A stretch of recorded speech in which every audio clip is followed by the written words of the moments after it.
சாப்பாட்டில் இந்த அளவு இருக்கணும். இதை நாங்கள் 8ஆக பிரித்து உங்களுக்கு விளங்கப்படுத்தி விட்டனார்.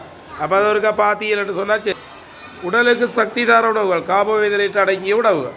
இந்த உணவு குறைபாடு ஏற்படுமாக இருந்தால் என்ன நோய் ஏற்படும்? இந்த இருக்கிற நோய் ஏற்படும், மெரஸ்மஸ் என்ற நோய் ஏற்படும்.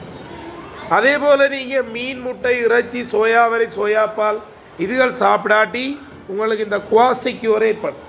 இது புரத குறைபாட்டால் ஏற்படுற நோய். இது உணவு குறைபாட்டால் ஏற்படுற நோய். உணவுகள் இந்த உணவு குறைபாடால் உங்களுக்கு என்ன ஏற்படலாம்? உடல் பொலிவிழத்தல் என்று சொன்னால் முருங்கை இலை, அகத்தி, பசளி, குறிஞ்சா, அரிசி தவிடு, முட்டை, மீன், தீட்டாத அரிசி இதிலெல்லாம் என்ன இருக்குது? என்ன ஏற்படலாம் உங்களுக்கு? விட்டமின் பி குறைபாடால். இதில் பாருங்க, இந்த நகத்தில் பெரி பெரி வரலாம். பாடால் இவர உதட்ட பார்த்தீங்கன்னா தெரியும் எப்படி வடிக்கி இருக்குது. இதுக்கு காரணம் என்னென்னா விட்டமின் பி குறைபாடு. அப்போ விட்டமின் பி குறைபாடு இருந்தால் பசியின்மை, உதடு வடிக்கிறது, ஏன்னா இதெல்லாம் ஏற்படும்னா உங்களுக்கு அந்த வருத்தங்கள் வேற. விட்டமின் சி அடங்கிய உணவுகள், புளிப்பு. எதை சாப்பிட்டு நாங்கள் சி இது புளிக்குதுன்னு சொல்கிறோமோ அதிலெல்லாம் என்ன இருக்குது? விட்டமின் சி இருக்குது. ஆகவே கவனித்து கொள்ளுங்க. இப்போ சிந்துரி கேட்குறா மரக்கரில் இருக்கிறான். புளிப்பு சுவையுடைய மரக்கறிகள் ஏற்படும், ஸ்கேவி நோய் ஏற்படும். இங்கே பாருங்க, இதில் காயம், ஏன்னா இந்த வெள்ளையாக இருக்கிறது, இப்படியானதெல்லாம் ஏற்படும். ஆகவே ஸ்கேவுகளை பார்த்தீங்கன்னா மீனெண்ணெய், பால், ஈரல், ஏன்னா முட்டையில் எல்லாம் இருக்குது. இதை வடிவாக பார்த்து நோய் வேறு விட்டமின் டி குறைபாடால் என்புரிக்கி நோய்.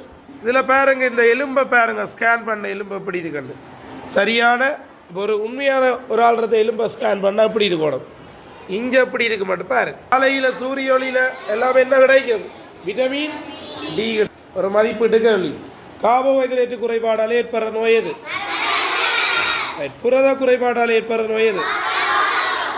விட்டமின் பி குறைபாட்டால் ஏற்படுறது. விட்டமின் டி குறைபாட்டால் ஏற்படுறது என்புரிக்கு நோய். விட்டமின் சி குறைபாட்டால் கேவி நோய். Right, okay. இப்போ கார்போஹைட்ரேட் உணவுகள் 2 சொல்லுங்க பாப்பா. புரத உணவுகள் 2, விட்டமின் பி உணவுகள், கீரை, தீட்டாத அரிசி. ஓகே,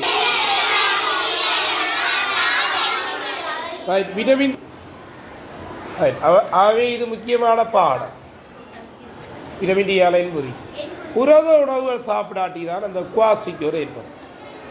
புரத உணவுகளை பார்த்தீங்கன்னு சொன்னால் திருமணமான பிள்ளைகள் நிறைய பேர் கிடைக்கிறதில்லை தானே. இப்போ நிறைய பேர் கிட்டத்தட்ட ஒரு 50% ஆட்களுக்கு பிள்ளைகள் பிறக்கிறதில்ல. ஏன்னா அவங்க என்னென்னு சொன்னால் இங்கே இருக்கிற விட்டமின் இ குறைபாடு இருக்கிறாங்க. அந்த விட்டமின் இ எங்கே இருக்கும்?